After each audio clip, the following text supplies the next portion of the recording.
So 6 steps. Step number 1. You have to find people with, you got to find people with money. Now in the program I take you through and give you a couple of pointers around that, but this piece here, this is about marketing. This is the stuff that Matt will teach you, for example, after lunch. This is the top of the funnel.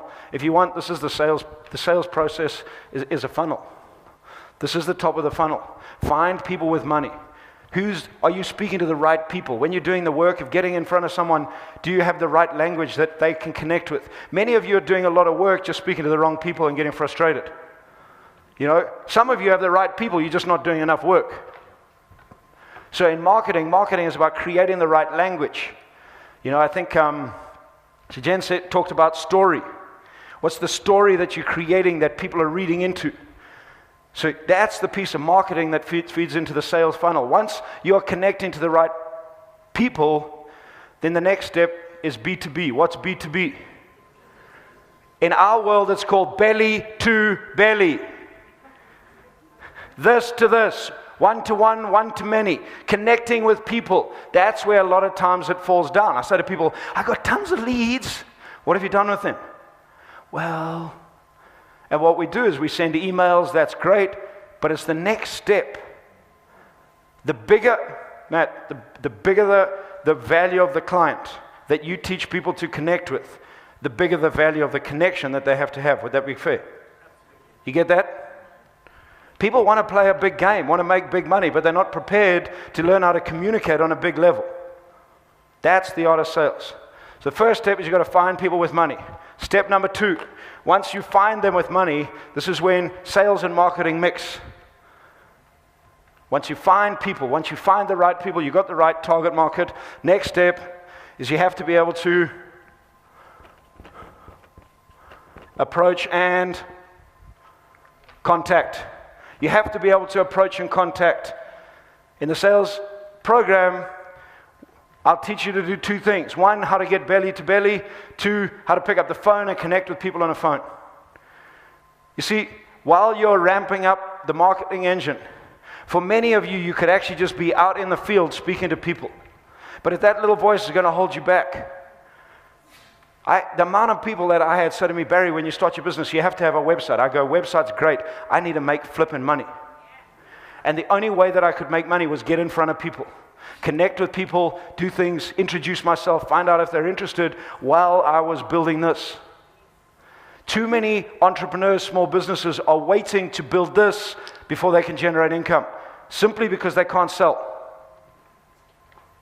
The quicker you learn how to get in touch in front of people, the quicker you learn how to generate income. If you have an established business and you have teams, the quicker you learn and teach them how to get in front of people, the quicker they become productive, the quicker they start earning money.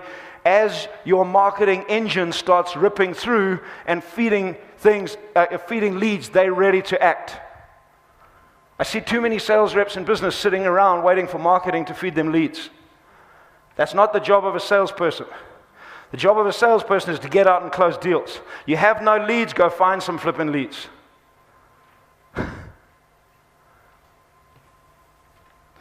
So you've got to approach and contact.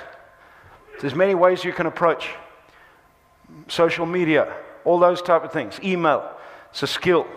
And 2 key ones, belly to belly, knock on doors, get in front of people, meet people.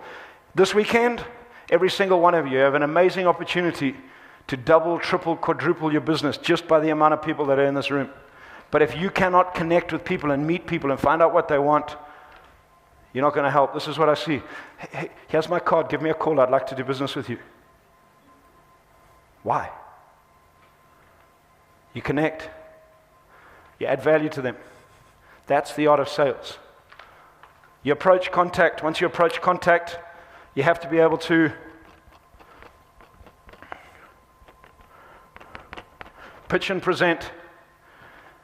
You got to be able to pitch. You got to be able to pitch quick, fast, get in their world. Sales is all about them, not about you.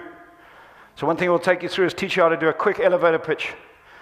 An elevator pitch, 30 seconds. Hi, my name is Barry Mitchell. I'm part of a team called Uncovering Greatness.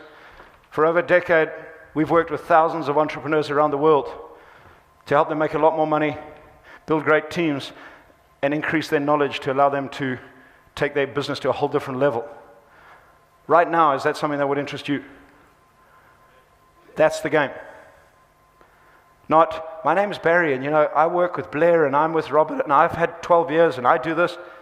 People are not interested in that. They want you to introduce yourself, get in their world, and find out. Notice, right at the end, I just ask a question.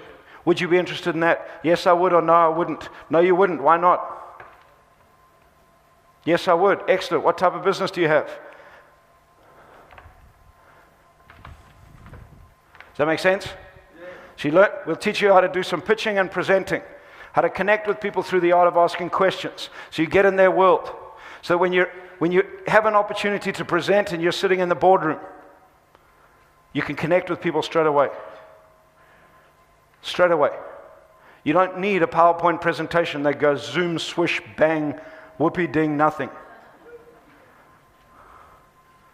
You can pick up a pen, stand in front of a whiteboard, ask some questions, and connect with people to find out where they're at, so you close a deal. Is there anything wrong with PowerPoints? No. But the biggest problem with PowerPoints in sales is it makes the person all about them, not about you. Oh, is my PowerPoint great? And I see people walk into a presentation, and the client goes, so tell us why you're here. And for 30 minutes, they vomit all over the client about who they are, what we can do, how we can do this. And then at the end, you hear things like, sounds great, thank you, we'll get back to you. 12 months later, I'm watching people still waiting for people to get back to them. We'll send you an email. Whereas if you walk in, get in their world quickly, and you understand how to do that. So I'll teach you how to do that in the once you pitch and present, this is what's going to come up. People are going to say no. You're going to ask me why, but you want them to say no. Because in my experience, when people say yes too quickly, they mean no. And I've watched too many people walk away from sales when people have said yes, and they get back to the office, they said yes. Okay, good. Tell me more about it. You want to find the no, because when you find the no, you find the problem. When you can work through the problem, it's just called an objection. When you work through the problem and the client says yes, you know that they mean yes. You take them from a no to a yes. You learn how to handle objections. You take them from a no to a yes without telling them, by learning how to ask questions, by getting in their world so that they make the decision yes. Once you do that, you close. For most people, this is the holy grail question. When do I close? How do I close? This is the easiest part of sales if you're connecting with the right people in the right space at the right time. And you're making it all about them. You don't need to close. Because what comes up in the little voice when people say, yeah, I speak to lots of people, but I just can't close. What that often tells me is, I'm speaking to lots of people, but they just won't allow me to convince them why they need to move.